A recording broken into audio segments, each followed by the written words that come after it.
Hello internet. Right, what's today? Today's June the 4th. It's a Tuesday, and today was back day. Let's go over a few things. I'm weighing around 193 at the moment. Same diet, nothing's changed really, same old stuff every day. Training today was very good. It was hypertrophy training. We started off with barbell rows, and then we moved over to superset pull-ups with pull downs, and finished off with bicep work. I'd say the barbell rows were not to failure. They were 3x15, but that was very tough. I'd say I was around 2 reps from failure. And then moving over to the pull-ups and the pull downs, those were done to failure, supersetted right after each other, 3 sets, and obviously the reps varied between the sets, and then finished off with biceps, 3 sets to failure. Still doing hypertrophy training. I think we're going to move on to strength training again, the 5x5 program, in probably 2 weeks time. I want to say 2 to 3, maybe the 17th, the week commencing the 17th, which is a Monday, or the week commencing the 24th, which is Monday. So that's 2 to 3 weeks time, but we're going to see how that plays out. Right, anabolics. Like I said in my first video, my blast is 300 milligrams a week of Test E and nandrolone. I also take 10 milligrams of Dianabol only on training days in the morning, sort of as a pre-workout. Yeah, gyno's under control. I've got no gyno issues, to be honest. Everything's going well.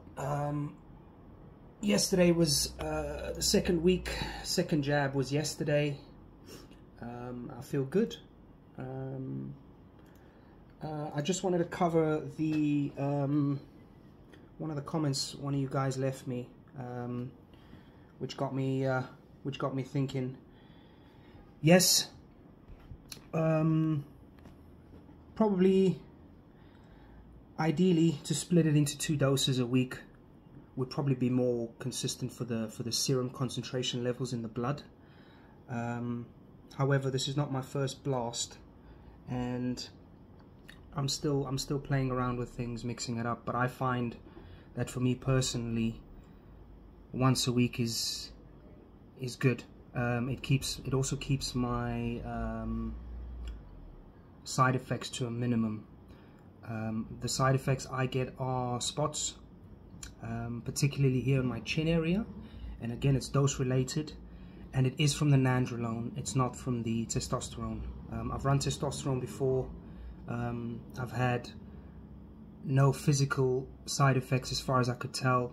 I've done testosterone cycles only in the past, and it's only with the introduction of the nandrolone do I see a few spots, and again that's dose related. So last year I dosed at 600 milligrams a week, which I split into Monday and Thursday alongside testosterone, but I used testosterone cypionate, which is obviously a longer ester, and I was jabbing that twice a week at 600 milligrams. So 300 milligrams on a Monday, 300 milligrams on a Thursday, and that was 2 milligrams each total. So 1 milligram of test and nandrolone on Monday, and another 1 milligram on Thursday. That was quite a lot. I was very puffy. I had a lot of water retention, but I felt fucking great. I did have gyno issues, so I had Arimidex and Anastrozole on hand, and yeah, that really helped. As for my current cycle, the reason why I'm injecting once a week is again because of the pinning. My last blast, I was microdosing 5 days a week. I was pinning 5 days a week, Monday to Friday. I was only on a dose of 150 milligrams a week of test, Deca, and I had a little bit of EQ in there. And I think the EQ really helped with the aromatization, and I had 0 gyno issues throughout the whole cycle. I had zero problems. I didn't have to use an aromatase inhibitor, not even once, which is great, which is what you want really. And so far with this cycle, I've bumped it up to 300 milligrams a week. The serum, again, it would probably be more beneficial for me on the serum concentration level if I did split the dose into 0.5 milligram on Monday and 0.5 milligram on Thursday. But I don't want to pin twice a week. That's basically the only reason. I'm still seeing good results. It's only week 2, obviously. At the moment, I'm dosing it in 8-week increments, so 8 weeks on, 8 weeks off.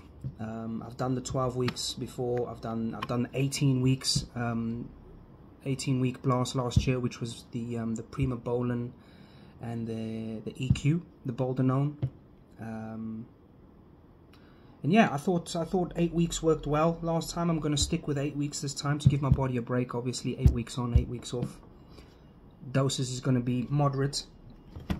I do reference the Anabolics 11th edition as well, which is where I get a lot of my medical information from. That alongside researching on the internet and watching a lot of videos, you know, of people more experienced than me talking about these things. But again, taking anabolics is very anecdotal and it's very personal to people. Yes, you get the basics which most people will experience, you know, the side effects and the benefits, but then you also get the acute things that genetically you might be predisposed to. You know, if you suffer from hair loss in your family, in your genetic line, then it's not probably a good idea to take anabolics because your hair will thin out. You will start experiencing hair loss. I've never had that issue personally. Again, I haven't abused anabolics for most of my life. I've taken you know, a course of test here and there, but I haven't been abusing my body on and off for the last 10 years. I'm 33 now, and yeah, I feel like now is a good time to sort of experiment with a few drugs. Again, less is more. It's all about the dose and the compound. You know, there will be no introduction of Tren as far as I'm concerned. I don't need to be taking toxic drugs like that. There's no need. So let me go over quickly the administration for men based on the Anabolics 11th edition. To treat androgen insufficiency, the prescribing guidelines for testosterone enanthate call for a dose of between 50 to 400 milligrams every 2 to 4 weeks. Now that's a TRT level, I'd say, for people that are deficient in testosterone. That I guess the doctor would prescribe you a dose of 50 to 400 milligrams every 2 to 4 weeks. Although in an active body for a longer time, testosterone enanthate is usually injected on a weekly basis for muscle building purposes. That's what we're doing. That's what I'm doing. The usual dose for a physique or performance enhancing purpose is in the range of 200 to 600 milligrams per week, taken in cycles of 6 to 12 weeks in length. This level is sufficient for most users to notice exceptional gains in muscle size and strength. Yeah, I am taking 300 milligrams a week. I'm right in the middle of the recommended guideline. Like I said, I've taken 600 before. I took 600 last year, and I did split the dose into 2 per week. But I find that personally for me, doing 1 shot a week not only reduces the amount of times I pin by half, but also I feel good. Yeah, that's why I'm doing it, man. Thank you for your comment. I really appreciate it. It's good to have some interaction. That's like the first time I've had interaction with somebody, so thank you for that. And it also reminds me to double check on things and make sure. So yeah, I'm looking at it here intramuscularly every 5 to 7 days.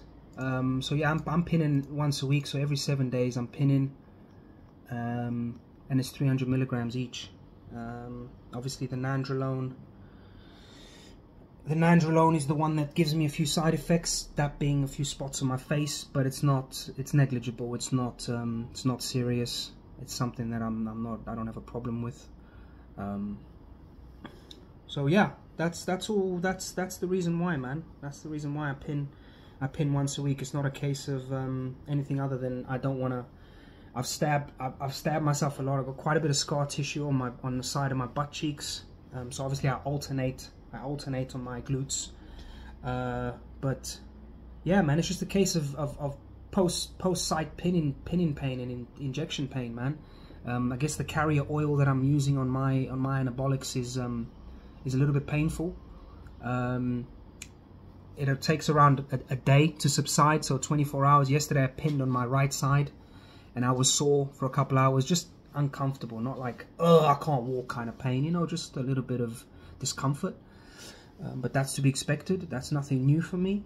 I've pinned in the shoulder before, and that's fucking painful. I'm not ever doing that again. I couldn't sleep for like 3 fucking days. It was so sore. I'm not pinning ever, especially the intramuscular deep muscle needle. I'm not doing that again. So that's a no-go. So yeah, it's exclusively glutes. Try and keep down the breast, sorry, not the breast tissue, the scar tissue. Try and keep that on a low. Yeah, let me, yeah, it says here as well, let me just add a little bit to that administration side of it. Testosterone is usually incorporated into bulking phases of training. When added water retention will be of little consequence, the user more concerned with raw mass and definition. Some do incorporate the drug into cutting cycles as well, but typically in lower doses, 1 to 2 milligrams, 100 milligrams a week, and/or when accompanied by an aromatase inhibitor, Arimidex, to keep estrogen levels under control. Testosterone enanthate is a very effective anabolic drug. It's often used alone with great benefits. Some, however, find a need to stack it with other anabolics for stronger effect, in which case an additional 200 to 400 milligrams a week of boldenone, EQ, equipoise, or methanolone or nandrolone should provide substantial results. So yeah, with no significant hepatotoxicity. Yeah, so test is very versatile, can be combined with many other drugs. So yeah, test is obviously the granddaddy. And yeah, bro, I've been rambling for a while, but yeah, I just wanted to cover that. I do base my doses and my frequency from the book. I also watch Vigorous Steve on YouTube. He's very knowledgeable about these kind of stuff, and it's because of him that I tried the microdosing. Microdosing worked well, but it's just the fact that pinning. I'm not a fan of pinning. I don't have a problem with needles. I'm not scared of needles. You know, I'd rather pin less than more. You know, I've tried the microdosing with the subcutaneous needles. That works fine, no problem. But the issue is drawing every day, pinning 5 days a week. That becomes a fucking nuisance, you know. So it's simply for the convenience of just pinning once a week, man. And it's 300 milligrams of testing a day. These are powerful drugs, as you might know.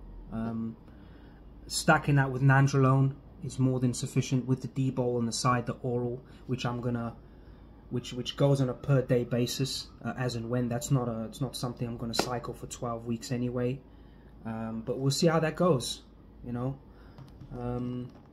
Yeah, that's it. I wanted to cover that. Again, it's a great book. I recommend anybody that is into anabolics or wants to, you know, stop playing around, you know, do your research, please, and don't just take some random shit without knowing the consequences and potential side effects and all of that stuff. So yeah, 11th edition. I bought this on Amazon for like £80. Well worth the money. Great investment. It's great. It's great. Yeah. Thank you for the comment. You had me researching things this morning just to remind myself of what's, because I tend to forget, you know. I do my research, I'll get the knowledge, I'll remind myself, and then do that protocol, do that, and then sort of put that on the back burner and kind of forget, you know. So Thanks for your comment, man. It's, I needed to remind myself again of the half-lives and the dosages and stuff like that. So yeah, that's the reason why. I just don't want to pin every fucking more than I have to. So yeah. Again, tesipionate is a longer half-life, and then you got isopropionate or whatever. Propionate, I think, is the shorter one, and then the enanthate in the middle. Enanthates always work great. I've always used enanthate in the past. Cypionate not so much because of the longer half-life, the longer ester. I think it's 10 days plus. I don't know if I forget off the top of my head. But yeah, Test E, I find my body likes Test E. So Test C is what? 8 days. Has a half-life of 8 days. Yeah, cool.